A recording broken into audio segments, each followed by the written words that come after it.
thinking about buying a Swiss watch? You'd be forgiven for hesitating. After all, it is an awful lot of money for such a small thing.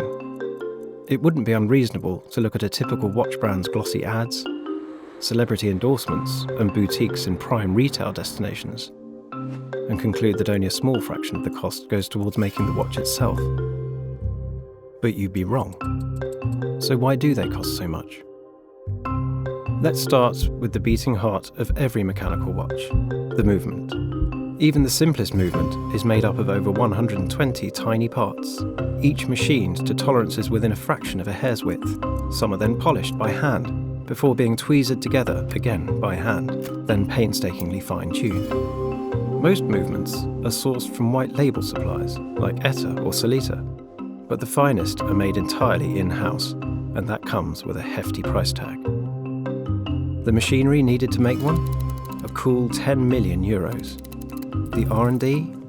An extra 4 to 7 million. All this has to be recouped in watch sales.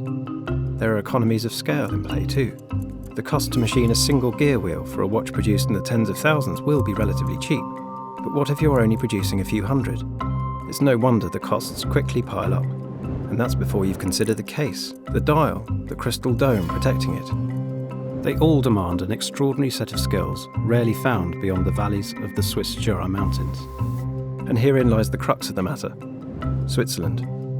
A large portion of the money you spend on a watch goes to ensuring that the country's watchmakers earn a decent living, and the cost of a decent living in Switzerland is among the highest in the world.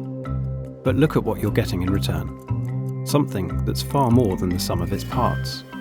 Never obsolete, always repairable, and potentially with the best cost per wear of your entire wardrobe. Call us biased, but that sounds like money well spent.